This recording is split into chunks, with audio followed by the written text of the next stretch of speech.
Hello everyone, welcome back to my YouTube channel Wangxian fan fiction explanation. तो कैसे हो आप सब? मैं उम्मीद करती हूँ कि आप सब बहुत अच्छे होंगे। तो आज मैं आपके साथ Wangxian fan fiction the lions never give up on his omega का नेक्स्ट पार्ट शेयर करने वाली हूँ। तो चलिए आज का पार्ट हम शुरू करते हैं। लेकिन इससे जो पहले वाला पार्ट था उसमें हमने देखा था कि जो बोल सकते हैं जियांग फैमिली थी, वहाँ पर बहुत बड़ा तमाशा हो रहा था क्योंकि ऑलरेडी वहाँ पर लैंस भी थे एंड वैंस भी आ गए थे। जिसके बाद वैन किंग एंड जो बोल सकती जियांग चैंग था, उन दोनों की बहुत ही लड़ाई होती है एक दूसरे से। एंड फाइनली वहाँ पर सिचुएशन को संभाल लिया जाता है। वैन किंग बैठी हुई थी एंड वो बहुत ही बोर हो रही थी क्योंकि जितने भी लोग थे वो आपस में बातें करने में बिजी थे। एंड वैन किंग को ये सब चीज़ें बिल्कुल पसंद नहीं आ रही थी। तभी वैन किंग अपने फेस को टर्न करती है, तभी वो अपने मतलब बोल सकते हैं कि साइड में ही एक अल्फा को बैठे हुए देखती है। एंड उसे देखकर वो सोचती है कि आखिरकार ये कौन है। वैन किंग घूर कर देखती है उसे एंड फिर वो जो अल्फा था वो कोई और नहीं नी हुसैंग था। नी हुसैंग वैन को देखता है, आई मीन वैन किंग को देखता है और उसे समझ नहीं आता कि आखिरकार ये लड़की उसे घूर क्यों रही है। इसके बाद वैन किंग उसे देखती है और बोलती है मैंने मतलब है कि तुम कौन हो। ये सुनने के बाद नी हुसैंग बोलता है ओ मेरा नाम नी हुसैंग है। ये सुनने के बाद वैन किंग बोलती है ओ अच्छा नी हुसैंग। फिर वैन किंग उसके पास जाकर बैठ जाती है एंड फिर उसे बोलती है कि ओ तो तुम यहाँ पर क्या कर रहे हो। ये सुनने के बाद नी हुसैन बोलता है कि मुझे सिचन गन ने बुलाया है। ये बोलकर वो सिचन की ओर इशारा करता है। वैन किंग देखती है और बोलती है ओह मिस्टर लैन ने, अच्छा तो फिर तुम नी हुसैन हो एंड तुम्हें यहाँ क्यों बुलाया है। वैन किंग उसे ऐसे सवाल कर रही थी जैसे कि मानो वो कोई क्रिमिनल है एंड वो एक पुलिस वाली है। नी हुसैन देखता है उसे एंड बोलता है कि वो मुझसे वांग जी के बारे में पूछना चाहते थे, इसीलिए उन्होंने मुझे यहाँ बुलाया है। ये सुनने के बाद वैन किंग बोलती है कि ओह अच्छा, लेकिन तुम्हें ही क्यों। तो नी हुसैन बोलता है कि वांग जी मेरा बेस्ट फ्रेंड है, इसीलिए उन्होंने मुझे यहाँ बुलाया है। ये सुनने के बाद वैन किंग हंसती है एंड बोलती वाह, उस खड़ूस का कोई बेस्ट फ्रेंड भी है, मुझे नहीं पता था। नी हुसैन उसे देखता है तो वैन किंग बोलते कि ओह अच्छा ठीक है मुझे ये बताओ सच में तुम्ही ने ही वांग जी को भगाया है ना। ये सुनने के बाद जो नी हुसैन था वो डर जाता है और बोलते नहीं नहीं ऐसा कुछ भी नहीं है। वैन किंग उसके पास आकर बोलती है कि चिंता मत करो, मैं अच्छे से जानती हूँ कि तुमने ही वांग जी को भगाया है एंड चिंता मत करो, मैंने भी विंग को भगाया है। फ्रेंड्स ऐसे ही होते हैं, वो अपने दूसरे फ्रेंड के लिए कुछ भी कर सकते हैं, चिंता मत करो मैं किसी को नहीं बताऊंगी। ये सुनते ही नी हुसैन की तो आंखें बड़ी बड़ी हो जाती हैं एंड वो दोनों एक दूसरे के काफ़ी क्लोज थे एंड बोल सकते हैं कानों में फुस फुस की बातें कर रहे थे, ऐसे ही बातें कर रहे थे, इसीलिए किसी को भी सुनाई नहीं दिया। नी हुसैन की तो आंखें बड़ी बड़ी हो जाती है शौक के मारे। तभी अचानक से नी मिंगजे गुस्से में चिल्लाते हुए बोलता है नी हुसैन बताओ मुझे आखिरकार तुमने वांग जी को कहाँ छुपाया है, कहाँ गया है वो। ये सुनने के बाद पूरे हॉल में शांति हो जाती है एंड सभी लोग चुप थे एंड एक दूसरे को ही देख रहे थे। एंड ये अपने ब्रदर की इतनी मतलब डेंजरस वॉइस को सुनकर नी हुसैन तो डर से कांपने लगता है। सभी लोग जो है अब नी हुसैन को देख रहे थे। नी हुसैन के पास नी मिंग जो आता है एंड बोलता है नी हुसैन बहुत हो गया एंड मैंने बहुत देख लिया, मैंने तुम्हें बहुत टाइम दे दिया, मैंने पूरे सोर्स का यूज़ कर लिया है वांग जी को चाइना में ढूंढने में, लेकिन वांग जी चाइना में कहीं नहीं मिल रहा है। इसका मतलब है उसे भगाने में तुमने ही हेल्प की है। वांग जी को बता दो मुझे कि तुमने कहाँ छुपाया है, अगर तुमने नहीं बताया तो फिर देख लेना। एंड ये चिल्ला कर जैसे नी मिंग जी बोलता है तो नी हुसैन बुरी तरह से डर जाता है एंड वो अब कांपने लगता है। नी हुसैन के पास अब कोई रास्ता नहीं था। नी हुसैन उठ जाता है सोफे से एंड वो अपने सर को नीचे कर लेता है एंड रोने लगता है। रोते हुए वो नी मिंगजे एंड सबको सच बता देता है कि कैसे वांग जी नाइट को उसके घर आया था एंड कैसे उसने बोल सकते हैं नी हुसैन को ब्लैकमेल किया एंड नी हुसैन ने उसे पेरिस भेज दिया है। सभी लोग नी हुसैन को ही देख रहे थे एंड जो वैन किंग थी वो तो बड़ी बड़ी आंखों से मुंह खोलकर उसे देख रही थी एंड बोल रही थी हाँ कितना रुतलू अल्फा है। एंड वो सोचकर हंसने लगती है। तभी नी हुसैन उसे देखता है और बोलता है मुझ पर हंसना बंद करो एंड तुम्हें अभी बताता हूँ मैं। फिर वो देखता है लैन केरन को और बोलता है कि इसे ने वीजिंग को भगाया है। एंड जैसे ही वैन किंग ये सुनती है तब बोलती है तुम ये क्या बकवास करी हो, मैंने उसे नहीं भगाया है। तभी जियांग चैंग आगे आता है और बोलता है तो मेरा शक बिल्कुल सही था, तुमने ही भगाया है ना उसे। ये सुनने के बाद वैन किंग बोलती तुम तो बकवास करना बंद ही करो एंड मैंने नहीं भगाया है, एक्चुअली मैं तो वीजिंग से एक हफ्ते से नहीं मिली हूँ घर पर। ये सुनने के बाद जो जियांग जैंग था वो बोलता है ओह सीरियसली तुम नहीं मिली हो। तो फिर कल ऑफिस में कौन मिला था उसे। ये सुनने के बाद जो वैन किंग थी वो बोलती है क्या हाँ तो क्या हुआ। हाँ मैंने कहा कि मैं उसे ऑफिस में नहीं मिली हूँ, ये थोड़ी आई मीन मैंने कहा कि मैं उसे घर पर नहीं मिली हूँ, ऑफिस में नहीं मिली हूँ, ये तो मैंने कहा ही नहीं था। जियांग जैंग बोलता है कि ओह कितना ड्रामा करती हो तुम ना। फिर वो देखता है वैन किंग की मॉम की ओर और बोलता है आंटी देखा मैंने कहा था ना कि इसी ने विंग को पकाया है। एंड अब तो फाइनल हो चुकी थी बात, क्योंकि वैन किंग की मॉम को बोल दिया जियांग चैंग ने, तो वैन किंग की मॉम के लिए अब ये बात सच है कि उसी ने वी यिंग को भगाया है। वैन किंग की मॉम उठती है इरा एंड फिर वो वैन किंग को देखती है एंड बोलती है वैन किंग बताओ मुझे वी जिंग कहाँ पर है एंड क्या तुमने उसे भगाया है। ये सुनने के बाद वैन किंग बोलते हैं नहीं मॉम ऐसा कुछ भी नहीं है, मैंने उसे नहीं भगाया, ये झूठ बोल रहा है। जैंग चेंग ने हुसैन के पास जाता है, उसके शोल्डर पर हाथ रखता है और बोलता है सच में ये कितनी ड्रामेटिक है ना, देखना अभी कैसे नाटक करना शुरू करेगी। लेकिन मैं आंटी को अच्छे से जानता हूँ, वो वैन किंग से सच्चाई बुलवा ही लेगी, ऑल द बेस्ट आंटी, ये अपने मन में बोलकर वो देखता है। एंड तभी जो नी हुसैन था वो तो डर गया था ऐसे जियांग चेंग के अपने पास आने से, सच में उसका तो पूरा दिमाग ही खराब हो गया था, वो पूरी तरह से डर रहा था। नी हुसैन को डर लग रहा था, वहीं वैन किंग पता नहीं का नाम नहीं ले रही थी। तभी जियांग चेंग वैन किंग को देखता है एंड फिर वो बोलता है आंटी आप जानती हैं कि इसे सच कैसे बुलवाना है। ये सुनने के बाद वैन किंग मॉम बोलती है कि ऑफ कोर्स, एंड फिर वो उसकी ओर देखती है और बोलती है कि अगर तुमने मुझे सच नहीं बताया कि तुमने वी जिंग को कहाँ पर भगाया है और वो कहाँ पर है, तो फिर देख लेना कि मैं क्या करूँगी। एंड उनके फेस पर एक इवल स्माइल थी, ये देखकर वैन किंग डर जाती है एंड वो समझ नहीं पा रही थी कि अब उसकी मॉम क्या करने वाली है। एंड उसे डर लगता है अपनी मॉम से कि पता नहीं उसकी मॉम क्या क्या नई नई चीज़ें करेंगी। वैन किंग की मॉम बोलती है कि अगर तुमने नहीं बताया वी कहाँ है तो मैं तुम्हें जॉब से निकाल दूंगी। ये सुनने के बाद वैन किंग बोलती है कि मॉम हाँ, मैं कोई वैंस कंपनी में थोड़ी काम करती हूँ। ये सुनने के बाद जो वैन किंग की मॉम थी इरा वो बोलती हैं कि ओह नाइस, मैं जानती हूँ कि तुम वैन कंपनी में काम नहीं करती हो, लेकिन जियांग्स की कंपनी में तो काम करती हो ना। ये सुनकर वैन किंग बोलती है कि नहीं ऐसा नहीं हो सकता। तभी जियांग फेंग म्यान भी देखते हैं, जियांग फेंग म्यान की और वैन किंग की मॉम देखती है और बोलती है ना फेंग म्यान। ये सुनने के बाद फेंग म्यान बोलते हैं हाँ बिल्कुल। एंड ये बोलने के बाद जियांग फेंग म्यान वैन किंग को देखते हैं, वैन किंग बोलते नहीं अंकल आप ऐसा नहीं कर सकते, आप मुझे जॉब से नहीं निकाल सकते। वैन किंग जब ये बोलती है तो जियांग फेंगमैन बोलते हैं बेटा इस बार मैं तुम्हारी हेल्प नहीं कर सकता हूँ, प्लीज़ बता दो वीकिंग कहाँ है अगर तुमने उसे भगाया है तो। वैन किंग अपना सर नीचे कर लेती है एंड अब जियांग चैंग बोलता है कि अब देखना एक और विक्टिम कार्ड प्ले होने वाला है। इसके बाद वी जो वैन किंग की मॉम थी वो उसकी ओर देखती हैं एंड बोलती है कि अगर तुमने नहीं बताया तो फिर ठीक है, मैं तुम्हारे सारे क्रेडिट कार्ड को बंद करवा दूंगी एंड तुम्हारी जान से भी प्यारी तुम्हारी बाइक्स जो हैं उन्हें कचरे कूड़े में फेंकवा दूंगी एंड उनका चूरा करवा दूंगी। ये सुनकर वैन किंग बोलते नहीं मॉम आप ऐसा नहीं कर सकती हैं। वैन किंग की मॉम बोलती यही नहीं, मैं तुम्हारी मेरी पसंद के अल्फा से शादी करवाऊंगी। सोने के बाद वैन किंग डर जाती है और बोलती नहीं मॉम आप मेरे साथ ऐसा नहीं कर सकती हैं। वैन किंग की मॉम बोलती है ऑफ कोर्स मैं ऐसा कर सकती हूँ बेटा, तो सच सच बताओ। अब वैन किंग के पास कोई ऑप्शन नहीं था एंड वो शुरू से लेकर एंड तक सब बता देती है। ये सब सुनने के बाद जियांग चैंग तो बहुत ही खुश हो जाता है और वो बोलते देखा देखा मैंने कहा था ना आप सबसे इसी ने भगाया वीजिंग को। एंड ये बोलकर वो बहुत ही बड़े बड़े दांतों को दिखाकर हंसने लगता है। तभी मैडम जो जियांग चैंग को देखती है एंड जब जियांग चैंग अपनी मॉम को देखता है गुस्से में तब उसके जो दांत बाहर निकले हुए थे वो बंद हो जाते हैं। इसके बाद जो वैन किंग की मॉम थी वो बोलती है कि सच में मेरी बेटी कितनी इनोसेंट हुआ करती थी एंड अब देखो इसकी हरकतों से मैं परेशान आ गई हूँ, क्या करूँ मैं, अब तो मैं तुम्हारी शादी मेरी पसंद के अल्फ़ा से ही करवाऊंगी। एंड अगर वैन किंग को पता चल गया कि उसकी पसंद का अल्फ़ा कौन है तो वीजिंग से पहले वही अपनी शादी से भाग जाते, शादी से क्या वो तो देश छोड़कर ही भाग जाती एंड कभी वापस नहीं आती कि जियांग चेंग से उसकी शादी करवाने वाली है उसकी मॉम। सच में ऐसे ही करके वो सभी लोग बातें कर रहे थे एंड सभी लोग शौक थे। तभी अचानक से वहाँ पर एक और आवाज़ आती है जो कि किसी और की नहीं जिनजूशन एंड उसके बोल सकते हैं फादर की थी।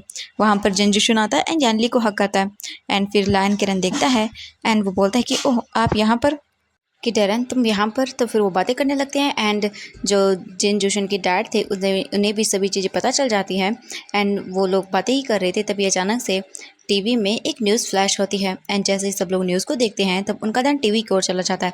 वहाँ पर न्यूज़ फ्लैश हो रही थी कि लैन वांगजी लैन कंपनी का सीईओ अपनी इंगेजमेंट से भाग चुका है एंड वहीं फेमस रिसर्चर वी वुजियान वो भी अपनी मैरिज से भाग चुका है। वो दोनों अपनी शादी को नहीं करना चाहते थे एक दूसरे के लिए, लेकिन उनकी फैमिली फोर्स कर रही थी, इसीलिए वो अपने दोनों ही शादी से भाग चुके हैं। एंड ये सुनने के बाद शॉकिंगली सभी टीवी को देख रहे थे। वहीं पूरी फैमिली जब ये न्यूज़ देखती है तो शॉक हो जाती है। लायन किरण नीचे बैठ जाता है एंड वो अपने सर को पकड़ लेता है एंड फिर वो मिस्टर जिन को एंड मिस्टर जिन बोलते तुम मुझे ऐसे क्यों देख रहे हो किरण। तो लायन किरण बोलता है कि तुम्हें किसने कहा था ये सब इसे बताने के लिए। तो जो बोल सकते हैं मिस्टर जिन थे वो बोलते हैं मैंने कुछ भी नहीं किया है एंड मुझे नहीं पता उसे कैसे पता चला। वहीं दूसरी तरफ लायन किरण जो था वो बहुत ही परेशान था एंड टेंशन में था कि अब वो क्या करे, क्योंकि सच में उसका दिमाग ख़राब हो रहा था ये न्यूज़ देखकर एंड पूरी फैमिली भी शॉकिंग में थी। एंड अब हम देख लेते हैं कि ये न्यूज़ किसने वायरल की थी। ये न्यूज़ म्यान म्यान ने एंड उसकी बहन ने वायरल की थी। जो मिस्टर जिन थे वो बोलते हैं कि मैं क्या करूँ इस लड़की का, सच में इस पर पता नहीं कब से ये ऐसे रिपोर्टिंग का भूत सवार हो गया एंड ये कोई भी न्यूज़ नहीं छोड़ती है, हर किसी किसी की न्यूज़ को वायरल कर देती है। मुझे नहीं पता चला, कैसे पता चला? तो जो बोल सकते हैं मिस्टर जिन थे वो बोलते हैं मैं अभी इसे फ़ोन करके बुलाता हूँ और पूछता हूँ उससे कि इसने ये सब क्यों किया, एंड मैं इसे ये न्यूज़ डिलीट करने के लिए भी बोल दूँगा।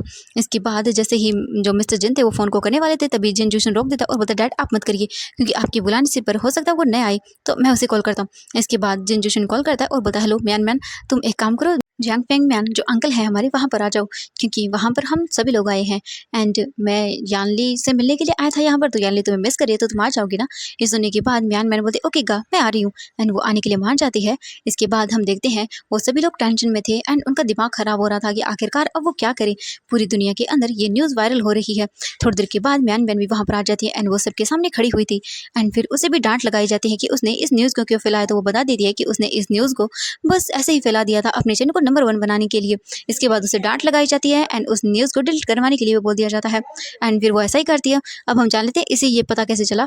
तो जो म्यान म्यान थी वो अपने रूम में थी एंड वो अपने डैड से बातें करने के लिए जा रही थी, जब ये अचानक से जब वो उनके रूम के पास आती है तब वो सुन लेती है अपने डैड को कि लैन वांगजी एंड वी वुजियान दोनों ही अपनी शादी से भाग चुके हैं, एंड ये तो उसके लिए बड़ी अच्छी बात थी एंड इसीलिए उसने इस न्यूज़ को वायरल कर दिया। सभी सर पकड़ कर बैठे हुए थे यहाँ पर। इसके बाद वैन किंग की मॉम वैन किंग को देखती है और बोलती है कि अब बताओ तुमने उसे वीजिंग को कहाँ पर भेजा है? वैन किंग बोलती है कि वो ना पेरिस में है वीजिंग। वैन किंग की मॉम बोलती है कि ओह अच्छा पेरिस में है, तो बताओ पेरिस में कहाँ? ये सुनने के बाद वैन किंग बोलती है कि मॉम वो मुझे नहीं पता है। ये सुनने के बाद उसकी मॉम बोलती तुम्हें कैसे नहीं पता? तो वो बोलती कि मॉम वो क्या है कि हमने प्लान बनाया था कि हम मतलब नहीं बताएंगे कि एग्जैक्ट लोकेशन कहाँ पर है, अगर हमें पकड़ लिया जाए तो पता नहीं चले वीजिंग कहाँ पर है। ये सुनने के बाद सभी बड़ी बड़ी आंखों से देखते हैं। इसके बाद न्यू मिंग जेनी हुसैन से पूछते हैं कि वांग जी को तो पता होगा ना कहाँ है उसकी लोकेशन, तो वो भी सेम ही चीज़ बोलता है एंड सभी लोग गुस्सा करते हैं। एंड फिर जो उसकी मॉम थी वो बोलती हैं कि अब तुम सभी को उसे ढूंढ कर लाना होगा, क्योंकि तुमने ही उन्हें भगाया है एंड देन तुम ही उन्हें ढूंढ कर लेकर आओगी, वो भी 10 दिनों के अंदर। तो ये सुनने के बाद सभी शौक हो जाते हैं एंड नाम में अपना सिर हिलाते हैं। लेकिन उसके बाद वो लोग बोलते हैं कि तुम्हें करना होगा, एंड जो बोल सकती है म्यान म्यान थी एंड की उसकी बहन मोमो थी वो दोनों ही हंसने लगती है। लेकिन मिस्टर जिन बोलते हैं कि तुम भी जाओगे एंड 10 दिन के अंदर उन्हें ढूंढ कर लेकर आओ, क्योंकि हम तो ढूंढ कर थक चुके हैं एंड अब तुम लोगों की बारी है उन्हें ढूंढ कर लाने की। सभी शॉकिंगली देखते हैं और बोलते हैं मना करते हैं, लेकिन उनके पास कोई और ऑप्शन नहीं था। इनके बाद वो अपने गार्ड को बुलाते हैं एंड उन्हें बोला जाता है कि अगर उन्होंने 10 दिन के अंदर वी जिंग एंड वांग जी को नहीं ढूंढा तो उन्हें उनकी प्रॉपर्टी से बेदखल कर दिया जाएगा एंड बाहर निकाल दिया जाएगा, और उन सभी के क्रेडिट कार्ड तभी तक उन सबके पास हैं जब तक वो वांग जिन विंग को ढूंढ कर नहीं लाते। उसके बाद उनके कार्ड्स भी ले लिए जाएंगे एंड उनकी ये लग्जरियस लाइफ कुछ महीनों तक खत्म। एंड ये सुनने के बाद सभी शॉकिंग थे। फिर उनके गार्ड आते हैं एंड उन सभी बच्चों को निकाल बाहर फेंक दिया जाता है। जियांग चैंग हंस रहा था तो वैन किंग जाते वक्त उसके पैर पर किक करती है, जिस वजह से जियांग चैंग अपनी पैन को पकड़ कर नीचे बैठ जाता है और वो बोलता है ये तो तुम, लेकिन मैडम यू आती है उसके कान को पकड़ती है एंड उसे भी बाहर कर देती है। जियांग चैंग बोलता है लेकिन मुझे क्यों? तो वो बोलती है कि तुम्हें भी पनिशमेंट मिली है, तुम भी जाओ एंड ढूंढो एंड वैन किंग से झगड़ा मत करना वरना तुम्हारी पनिशमेंट डबल हो जाएगी। तो वो बोलता है लेकिन मॉम मैंने तो कुछ भी नहीं किया। तो मैडम यू बोलती है कि इसमें तुम्हारी भी गलती है, क्योंकि तुम्हें पता था विजिंग गड़बड़ करने वाला, तुमने उसे नहीं रोका, तो अब तुम भी पनिशमेंट चलो। एंड उन सभी बच्चों को बाहर निकालने के बाद वो लोग सोचते हैं कि सच में उनके बच्चे कितने शैतान हो गए हैं एंड ऐसा कैसे कर सकते हैं। वो सभी लोग बाहर खड़े हुए थे एंड घर को ही देख रहे थे। अब उनके पास कोई ऑप्शन नहीं था वांग जी एंड वीजिंग को वापस लाने का। वहीं दूसरी तरफ हम वांग जी एंड वी जिंग को देखते हैं जो बिना किसी टेंशन परेशानी के अपने डिनर को एंजॉय कर रहे थे। अपना डिनर कर लेने के बाद फिर वांग जी वी जिंग से बोलता है क्या वो दोनों घूमने जा सकते हैं। वी जिंग ये सुनकर हैप्पी हो जाता है एंड वो वांग जी के साथ घूमने चला जाता है। पूरा दिन वो सिटी घूमते हैं एंड इसके बाद वो बीच पर भी जाते हैं। बीच पर जाने के बाद वो खूब इंजॉय करते हैं, पानी से खेलते हैं एंड दोनों बातें करते हैं। वांग जी वी जिंग को स्माइल करता हुआ देखकर उसके फिर से भी स्माइल नहीं जा रही थी। वांग जी बहुत ही ज़्यादा इंजॉय करता है वी जिंग के साथ एंड बस वो पूरा दिन स्माइल ही कर रहा था। ऐसे ही करके उनका पूरा डे बीत जाता है। इवनिंग को वांग जी वापस वी जिंग के साथ अपने होटल रूम में आता है एंड वी जिंग आते ही अपने रूम में जाकर बेड पर सो जाता है। वांग जी वी जिंग के शूज़ निकालता है एंड उसे अच्छे से कवर करता है। उसके बाद वो भी अपने बेड पर आता है एंड लेट जाता है एंड वो ग्लास विंडो से वी जिंग को ही देखता जा रहा था। वी जिंग सोते वक्त कितना प्यारा लग रहा है एंड वांग जी बस वी जिंग को देख देख कर ही हैप्पी हो रहा था। उसे अच्छा लग रहा था कि वी जिंग उसके साथ है एंड वो कितने अच्छे से रह रहा है। वांग जी यही सब चीज़ें सोच रहा था एंड सोचते हुए ही उसे नींद आ जाती है, उसे पता भी नहीं चलता। वहीं दूसरी तरफ हम एक डार्क रूम का सीन देखते हैं जहाँ पर एक पर्सन बैठकर ब्लैक आउटफिट में ड्रिंक कर रहा था एंड तभी उसके पास जो है वो एक पर्सन आता है एंड उन्होंने एक आदमी को पकड़ा हुआ था, उसे लाकर वो बिठा देते हैं एंड जब वो ड्रिंक कर रहा था वो पर्सन देखता है एंड फिर जो पर्सन था उसका नाम माइक था, उसे कुछ लोग पकड़ के रखते हैं वहाँ पर। माइक बोलता है कि सर मुझे माफ़ कर दीजिए, किंग मुझे माफ़ कर दीजिएगा, मैंने जो भी गलती है उसके लिए। ये सुनने के बाद वो पर्सन उठता है वहाँ से एंड उसकी चारों तरफ घूमते हुए बोलता है गलती, तुमने बहुत बड़ी गलती की है, तो मुझे बताओ माइक वी जिंग कहाँ पर है। ये सुनने के बाद माइक बोलता है कि सर क्वीन तो अपने घर पर होगी। जैसे ही वो ब्लैक आउटफिट वाला पर्सन ये सुनता है उसे गुस्सा आता है एंड वो वहाँ से एक स्टिक को उठाता है एंड सीधा माइक के सिर पर मारता है, जिससे उसकी हेड से ब्लीडिंग होने लगती है एंड वो पर्सन नीचे गिर जाता है।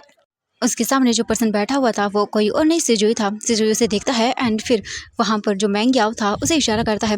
सिजुई इसके बाद कुछ लोगों को वहाँ पर लेकर आता है और जो कोई और नहीं बल्कि वो माइक की फैमिली थी एंड उन्हें लाकर वहाँ पर रख दिया जाता है। माइक अपनी फैमिली को देखकर डर जाता है। उसके बाद जो सिजुई था वो इतना क्रूर था कि उसने उसके सामने ही उसकी पूरी फैमिली को मार डाला एंड ये देखकर माइक पूरी तरह से डर गया एंड उसके बाद माइक को उसने खुद भी मार डाला। एंड ये सब देखने के बाद सच में बहुत ही खौफनाक नज़ारा था। जो ये बहुत ही क्रूर है एंड वो किसी को मारने से पहले एक सेकंड में भी नहीं सोचता। उसकी फैमिली के अंदर उसकी वाइफ थी, उसके 2 बच्चे थे एंड उसकी एक गर्ल भी थी बेबी एंड उन सभी को लान सिजुई ने मार डाला। एंड ये इतना क्रूर था कि सच में किसी को भी यकीन ही नहीं हुआ। एंड अब हम देखते हैं इसके बाद सिजुई रूम से बाहर निकल कर आता है एंड उसके गार्ड डरते हुए उनको देख रहे थे। इसके बाद वो अपनी क्लॉथ को रिमूव करता है एंड फिर दूसरे कपड़े पहनता है। इसके बाद वो अपने मेंशन से बाहर निकलता है एंड वो अपने मेंशन से बाहर निकलने के बाद उसके जितने भी गार्ड्स थे वो सभी उसे फॉलो करने लगते हैं। मैंग याओ भी उसी के पीछे आ रहा था। ऐसे ही करके वो पुलिस स्टेशन आते हैं एंड जैसे पुलिस स्टेशन पता चलता है कि वहाँ पर सिजुई आ रहा है तो सभी डर जाते हैं। सिजुई सीधे आते ही अपने गार्ड के साथ सीधा रूम के अंदर चला जाता है एंड रूम के अंदर जाने के बाद वो उनके सामने एक फ़ोटो रखता है और सभी लोग फ़ोटो को देखते हैं। फ़ोटो के अंदर एक पर्सन था जो कि बहुत खूबसूरत था एंड वो सिजुई उन सबको देखता है और बोलता है इसे ढूंढो, ये पर्सन मुझे किसी भी हालत में चाहिए। एंड जैसे ही सभी लोग उसे देखते हैं तो देखते रह जाते हैं क्योंकि फ़ोटो वाला पर्सन बहुत खूबसूरत था। एंड एक के मुँह से निकल जाता है कि ये ओमेगा कितना खूबसूरत है। एंड ये सुनने के बाद सिजुई को गुस्सा आता है एंड लायन सिजुई उस पर्सन को भी मार देता है। उसके बाद वहाँ का जो मेन हेड था वो उसे शांत करवाता है एंड भेज देता है ये बोल कर कि वो जल्दी से उसे ढूंढ लेंगे। अब पुलिस स्टेशन के अंदर पूरी तरह से रेड अलर्ट जारी हो गया था। सभी लोग उसे पूरी तरह से ढूंढ रहे थे। वहीं दूसरी तरफ हम वी यिंग को देखते हैं जो बिना किसी चीज़ की चिंता किए हुए पीसफुली अपने रूम के अंदर सो रहा था। इस वक्त जो थे वो 10 बज रहे थे एंड वांग जी बस टुकुर टुकुर विंग को देखता जा रहा था जो कि 5 बजे से लगातार उसे देख रहा था। वांग जी जब से उठा था तब से वी यिंग को ही देखता जा रहा था। उसे बिल्कुल भी नींद नहीं आ रही थी क्योंकि बस वो विंग को देखने में बिजी था। वांग जी का अल्फा उससे बोलता है कि ये ओमेगा कितना क्यूट है, सच में हमारा ओमेगा बहुत अडोरेबल है। इसके बाद वांग जी का अल्फा उस पर कब हावी हो जाता है उसे पता भी नहीं चलता एंड वांग जी विंग के पास आकर उसके बेड पर ही बैठ जाता है एंड उसे देखने लगता है। वांग जी जो था वो बस वी यिंग को देखता जा रहा था। उसके बाद वांग जी का जो अल्फा था वो उस पर हावी होता है एंड वो वी यिंग के चिक्स पर अपनी एक फिंगर को टच करके उसे चेक करता है एंड फिर वो जल्दी से अपने हाथ को साइड करता है और बोलता है हाँ ये कितना कितना सॉफ्ट है। वांग जी बोलता है ऐसा करना बंद करो, लेकिन वांग जी का अल्फा तो अल्फा था, वो मारने वाला कहाँ था। वो फिर से वी यिंग की चिक्स को टच करता है। वांग जी बोलता है ये तुम क्या कर रहे हो, ऐसा मत करो, वो उठ जाएगा एंड उसके बाद हमसे दूर चला जाएगा। लेकिन आज तो जैसे मानो वांग जी का अल्फा उसकी बात ही नहीं सुन रहा था। वो वी यिंग के चिक्स को सहलाने लगता है एंड वांग जी को भी ये अच्छा लग रहा था लेकिन वो कोई रिस्क नहीं लेना चाहता था, इसलिए वो बोलता ऐसा मत करो। लेकिन वी यिंग के फेस पर स्माइल आ जाती है जब उसे अपने चिक्स पर वांग जी का टच फील होता है एंड वो स्माइल करके उस टच को फील करता है। वी यिंग इसके बाद अपने फेस को टर्न करता है एंड अपने फेस को टर्न करने के बाद वो फिर से सो जाता है। एंड जब वी यिंग ने ऐसा किया तब उसके शोल्डर से उसकी शर्ट थोड़ी सी साइड हो गई थी जिस वजह से वी यिंग का नेक शो हो रहा था एंड ये देखकर तो जैसे मानो कि सांसें ही अटक गई थी। वांग जी फिर धीरे धीरे करके वी यिंग की ओर झुकता है एंड वांग जी रोकने की कोशिश कर रहा था लेकिन आज तो उसके अल्फा के पास चांस था वी यिंग के फेरोमोन्स को स्मेल करने का, तो वो क्यों नहीं करेगा। हर बार वांग जी उसे ब्लॉक कर देता है लेकिन आज तो उसे चांस मिला है तो वो उठा के रहेगा। एंड फिर वो धीरे धीरे करके वी यिंग के नेक के पास आता है एंड वी यिंग के नेक से वो वी यिंग की ओमेगा फेरोमोन्स को फील करने लगता है एंड उसे बहुत अच्छा लगता है। वी यिंग के लोटस फेरोमोन वांग जी को बहुत कामिंग फील करवा रहे थे एंड उसके अल्फा को भी। ऐसे ही करके वांग जी वी यिंग के नेक के बहुत क्लोज आ जाता है एंड वो अच्छे से वी यिंग के फेरोमोन्स को फील करने लगता है एंड वो पूरी तरह से खो रहा था।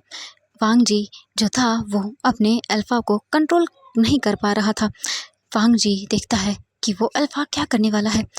वी यिंग जो था वो पीसफुली सो रहा था। एंड जो बोल सकते हैं वांग जी का अल्फा था वो वी जिंग के नेक पर उसे किस ही करने वाला था। इससे पहले कि वी जिंग के नेक पर वांग जी के लिप्स टच हो पाते, वांग जी एक झटके से वी जिंग से दूर हो जाता है एंड वो उठकर वहाँ से भागते हुए जल्दी से वॉशरूम में जाता है एंड वॉशरूम में जाकर खड़ा हो जाता है और बोलता है ये तुम क्या करने वाले थे। एंड अगर वो उठ जाता तो ये सुनने के बाद वांग जी का अल्फा बोलता है कि वो ये क्या बकवास कर रहा है, वो तो बस उसे टच ही कर रहा था। एंड क्या होता, वांग जी बोलता है क्या होता अगर उसे देख लिया होता, उसे फील हो जाता तो वो हमें छोड़कर चला जाता। ये सुनने के बाद वांग जी का अल्फा बोलता है ये तुम क्या बोल रहे हो वांग जी, सोच समझ कर बोला करो। एंड वो देखा नहीं वो हमारा ओमेगा है एंड वो नहीं जा सकता हमें छोड़कर। ये सुनने के बाद वांग जी बोलता है अपने एक्शन पर काबू रखो एंड ऐसा बिल्कुल बिहेव मत किया करो कि वो हमसे दूर चला जाए।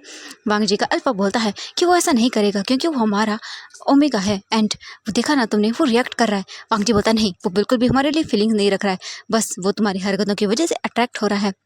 सुनने के बाद वांग जी का अल्फा बोलता है कि नहीं ऐसा नहीं है। वांग जी बोलता है अपनी हरकतों पर काबू रखो वरना हम उसे खो देंगे। एंड ये बोलकर वांग जी उसे ब्लॉक कर देता है। इसके बाद वांग जी अच्छे से शावर लेता है, शावर लेने के बाद फिर वो बाहर आता है। तो एवरीवन आज के लिए बस इतना ही। एंड आप सभी लोगों का कहना था, मैंने काफ़ी सारे कमेंट रीड किए कि इसमें फंक्शन सीन्स थोड़ी कम है, तो मैंने कोशिश की है कि मैं आधे से ज़्यादा सीन्स को कट कर दूं एंड उन्हें शॉर्ट में एक्सप्लेन कर दूं। ओके, तो मैंने शॉर्ट में कुछ चीज़ों को एक्सप्लेन किया, जितना मुझसे हो पाया उतना मैंने कट कर दिया एंड शॉर्ट में एक्सप्लेन कर दिया। एंड यहाँ पर कुछ चीज़ें ऐसी भी थी जो कि बहुत ही मतलब बोल सकते हैं खून खराबे वाली थी, तो मैं शेयर नहीं कर सकती हूँ क्योंकि वो गाइडलाइन के खिलाफ होगा, तो मैंने वो चीज़ को भी कट कर दिया। ओके एंड ओके तो फिर नेक्स्ट पार्ट में शेयर करूँगी एंड मैं जितना होगा फंक्शन सीन्स आपके साथ शेयर कर दूँगी, ठीक है। एंड मुझे कट करने में इतना टाइम लग गया क्योंकि मुझे स्टोरी को समझना पड़ा एंड देन उसके बाद मैंने अपने अकॉर्डिंग चीज़ें कट करके यहाँ पर शेयर कर दी। Okay bye bye.